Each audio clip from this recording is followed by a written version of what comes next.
Welcome back, everyone. I'm the Bad Luck Gamer, and today we got another great archetype from Dark Archive. This book has been really good with its archetypes. No joke. Some of the other books, like Secrets of Magic or the Guns and Gears, didn't really have all too much to write home about. Like, there are some good archetypes here and there. But this book has a lot of bangers, and the Mindsmith, which we're talking about today, is gonna be one of them. It's a really good archetype in my opinion. But before we continue, just gotta say thank you all so much for watching. If you're liking this video, please leave a like, and if you want to see more, subscribe, as we're pretty much the only channel on YouTube currently that is producing content like this regularly. And not only that, but if you want archetype stuff, this is the only channel that really does anything with archetypes to any extent. Not only that, but if you want to, you can join our Discord linked down in the description, where we talk about all things tabletop, including games like Warhammer 40k. And I always recruit there first for any of my games. So if you want to play with me, my friends, that's the place to be. And if you want something a little less committal, you can follow me on Twitter, where, I try my best to keep up to date, to comment here and there. And it's also a good place to find any news without being shouted at by Discord.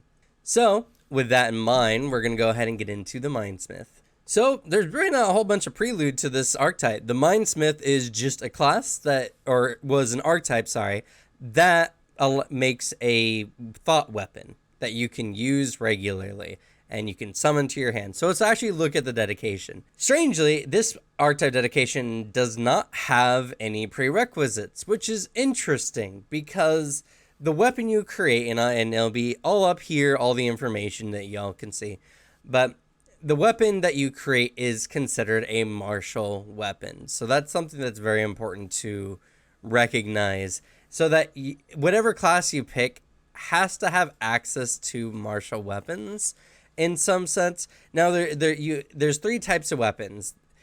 Your Mindsmith weapon could be a spear, a sword, or a mace, if I'm not mistaken. A club, not a mace. So yeah, if you're trained in clubs, swords, or spears, then the mind weapon can work for you just fine. But those are the big things that are important. One of the cool things about this, and let me just pull this up because there's a lot of information here. So your mind weapon can be a one-handed weapon that deals a d4 damage and has the agile and finesse traits. A one-handed weapon that does a d6 and is finesse, a one-handed weapon that does a d8, or a two-handed weapon that deals 1d10 damage and has the reach trait. Now, these weapon options are not very fancy overall. In fact, if you compare these to a lot of weapons of the same damage die types, you're going to find that they're a little lacking in either the trait category or in other ways. That's because this weapon that you create is something that you're going to augment with later feats. This is actually a really good archetype if you want to invest more in, say, your armor or other parts of your gear, because essentially you're just going to augment this weapon. Something to keep in mind, though, with the Mindsmith weapon is once you choose what damage type your weapon is, that's it. You have to retrain this feat, so you have to spend a week of downtime to essentially change what the weapon is. Though, on your daily preparations, you can decide whether your weapon will deal bludgeoning and be a club, slashing and be a sword, or piercing and be a spear. So you can change essentially what weapon type it is every day, but you can't change the damage type, or at least it doesn't state so here. And I'm pretty sure that is the intent of the design. One of the other cool things about this is that you can essentially form the weapon using an interact action. And you can do so if you ever lose it, you can't give it to anyone. If it ever leaves your hand, essentially it disappears in a moment, and then you have to use another interact action to essentially draw or form the weapon again. And one important thing to remember about this item as well is it also comes with a small little token, some kind of keepsake or effigy that you will inscribe your runes on, as this will be essentially the focus for what runes are on your mind weapon. So that being the case, this acts like a weapon for all intents and purposes. And even though at base, the starting dedication, it's going to be a little weaker than most standard weapons, over the course of the dedication in general, or the archetype, you will be able to augment it to be better than most weapons in some ways. Now, this is a good archetype if you just don't really care about what kind of weapon you're using, because the hard part about this archetype is if you find a good magic weapon that has unique traits on it or features, well, you're going to have to pick between that or your whole archetype dedicated to creating a weapon for you. So, it can be a little rough. I kind of dislike archetypes like this in that sense because it limits the kind of gear that you want to go after. And of course, when you find a really, really good weapon, you can just train completely out of Mindsmith and do something else, and that's completely okay. I like this archetype though because it's something that gives you a weapon. It's very malleable. You can use it in a lot of different ways. And well, let's just continue on with some of the feats and you'll see exactly what I mean.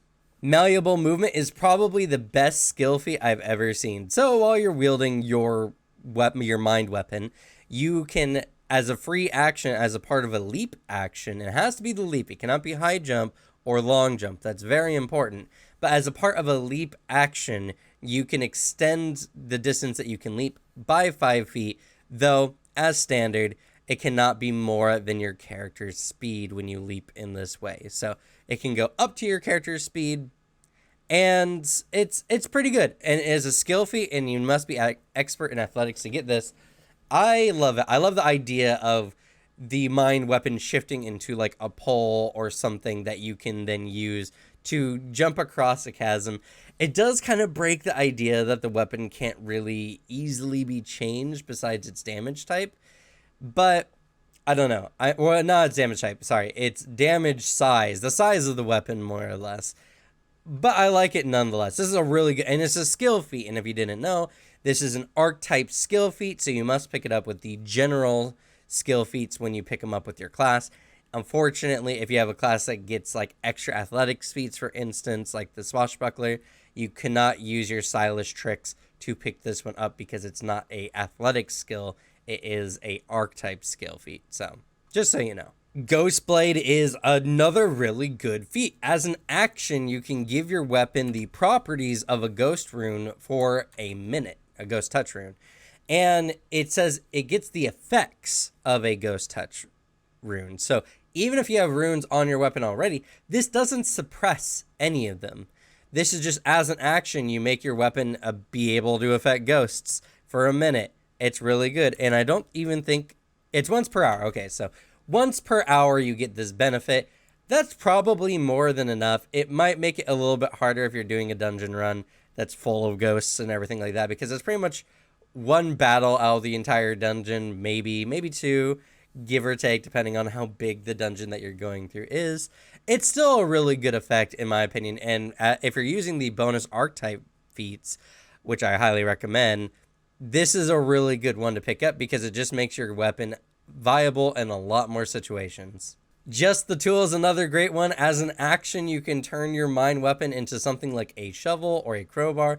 It becomes a simple tool. So what a simple tool is, for people who might not really understand what simple tools are, you can find some of them in the adventuring gear, but more or less what they do is they give you the ability to use certain actions with either circumstance bonus, like a +1, maybe a +2, depending on how your GM looks at it. But more often than not, they just allow you to do certain kinds of actions without worrying about a penalty for not being prepared.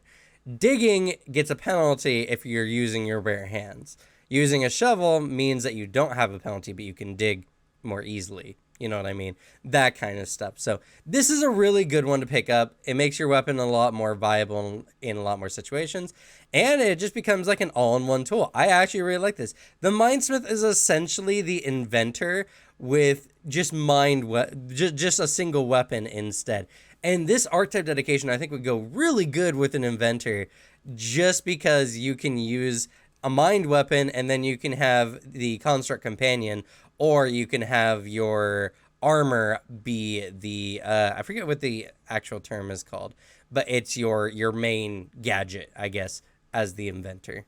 All right, next on the list is Mental Forge here, and I got it pulled up, so I'm sorry if it bleaches out my face, but it does require a few things. So at the beginning of, or when you pick up this feat, you choose two of the following weapon traits to add to your weapon. Grapple, modular, which modular gives you access to all the different types of modular, non-lethal, shove, or trip. Once chosen, these weapon traits can't be changed unless you spend a week of training or retraining your fighting style to swap one property for another from the list. So this is kind of why I say that the weapon is not designed to be like changeable. Like whatever hands and die size you have for your weapon, that's what you get until you retrain it.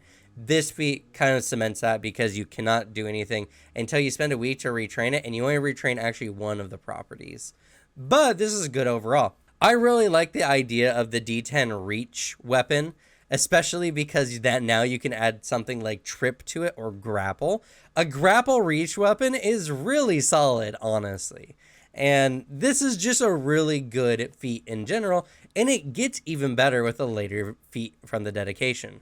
Mind Shards is a really good feat. It allows you to break apart your mind weapon and to spray it out in a 15-foot cone that does mental damage starting out at level 6.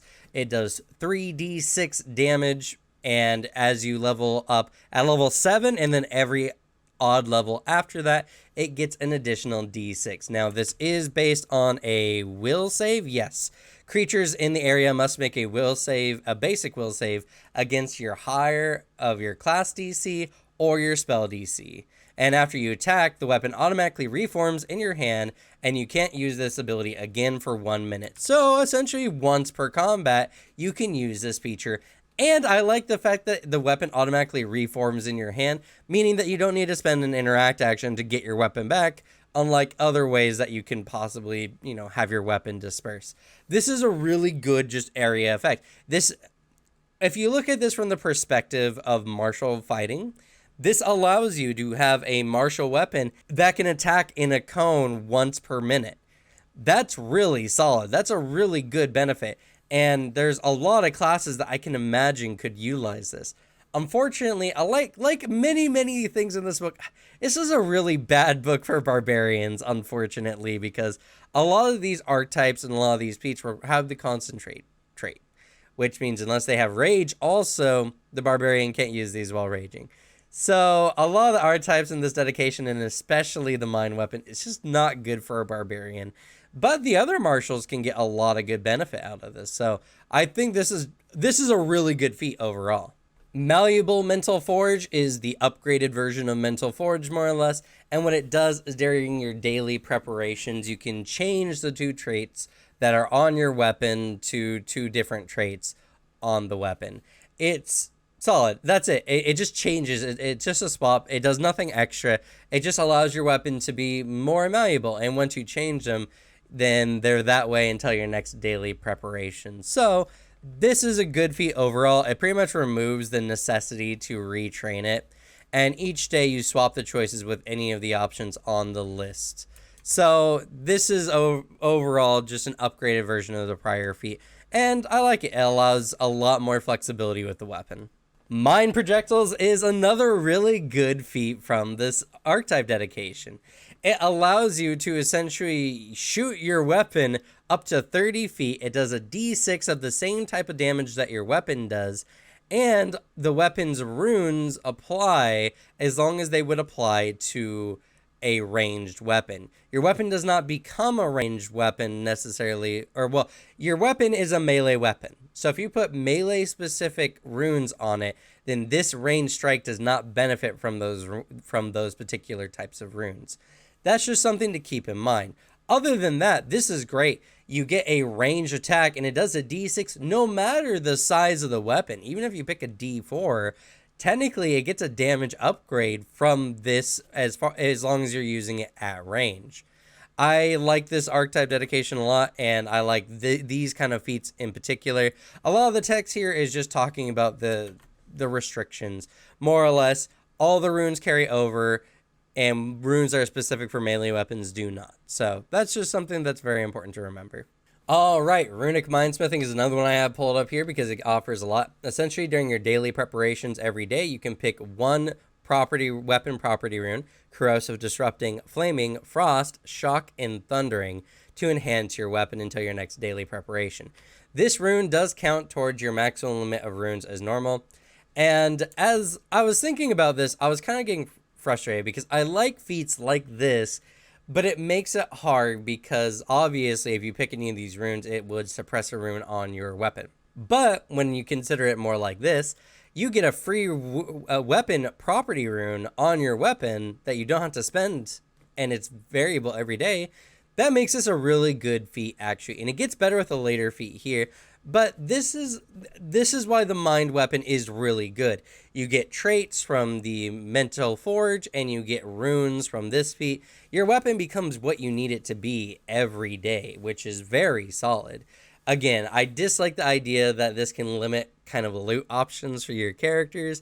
But if you're a dual wielder, though, we might have a little something going on here, because that can make either this a really good offhanded weapon or a really good main weapon if the other weapon is a dagger or something like that. So overall, I like this feat, and it gets better here with a feat. But before that feat, we're going to talk about Metallic Envisionment, because it's the next one on the list, obviously. And it just essentially makes your weapon a cold weapon, or cold iron weapon, or a silver weapon, depending on your choice. Now, when you select this, it keeps it, you cannot change it every day. It's not during your daily preparations. You decide whether your weapon is cold iron or silver. But if you retrain this feat, then you can swap it. So retraining does allow you to swap one of the features, and how it is with a lot of things. This weapon is flexible, but you need downtime for a lot of it, which I think keeps it very balanced. And there's a lot of features that are something you can change every day that I think are really good. So this is just a really good feat overall, especially because late game, cold iron and silver become massive, especially because late game devils, fiends, whatever, or fae are a nightmare, and they're really resistant to most types of damages. So having something that can cut through that is amazing. All right, and the last feat here, and sorry for the bleach face again, is the Advanced Runic Mindsmithing. Ooh, that's a big one. Advanced Runic Mindsmithing. There we go. Essentially what it does is it allows you to get the greater forms of the runes that the prior feat gave you. You also get access to anarchic, axiomatic, holy, and unholy runes. And this is one of the times I think it's really important to talk about why things like these alignment-based runes don't scale in the same way that the elemental runes do. And it's because these runes are guaranteed to penetrate the defenses of creatures in those alignments.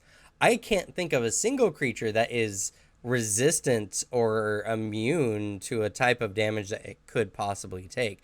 If you're fighting an evil creature, it will take holy rune damage no matter what you do. That makes these runes very potent and very powerful in that respect. Not only that, but most of these runes also do extra things when you crit on enemies with them. But that's the reason why these runes don't scale to the same degree, but why you might pick them up anyway. Not only that, but a lot of creatures that would take damage from these runes can or do have a weakness to them typically, which means you're often doing extra damage, which is nuts. Anyway, one of the additional features of this particular feat as well, and it is the ultimate feat of this archetype dedication, is that once per day you can spend 10 minutes of uninterrupted focus, the same as your spellcasters or anyone using a focus point to recharge, essentially. So you can get plenty of opportunity to recharge or to change one of the runes on your weapon. Now, you can only do this once per day, and when you do so, it keeps the second rune for the remainder of that day until your next daily preparations. So this allows you to swap your runes on the fly. And not only that, but because you get access to greater runes and alignment-based runes, this makes this weapon one of the best weapons you can possibly have that are not unique magic items. So this is one of the times where this archetype dedication is great. It's really good. It can give you a weapon that you can always have available. It acts like a weapon in many ways. You know, you can draw with an action, so that's really good. And dropping it doesn't have the same penalties. We have different rules for sheathing and dropping than the game normally does. But even if you play the game raw, dropping this for whatever reason, you can just draw it again as an action without having to worry about picking it up or someone stealing it from you. Overall, this is a really good archetype dedication. It allows you to get a really good weapon that you always have available.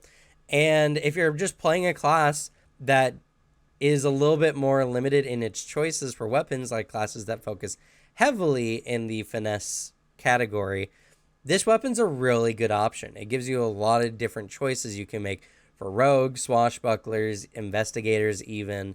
And like I said, if you do this with Inventor, then you can have a really cool augmentable weapon and a really cool augmentable pet or armor. So, this is a really good archetype dedication. There's no prerequisites. This is a 10 out of 10 for me. This is a really good archetype. But with that, we're going to go ahead and end this video. Thank you all so much for watching. I hope you all enjoyed. Let me know what kind of weapons you'd make with this Mindsmithing archetype down in the comments down below. My brain just shut off there for a second, so I apologize. I am very curious to see what kind of interesting builds people could come up with, and maybe I just need some more justification for why I think this archetype is really awesome. But with that, we're gonna be done here. Thank you all so much for watching. Good luck with your games. Leave the bad luck to me, and I'll see you all next time. Bye.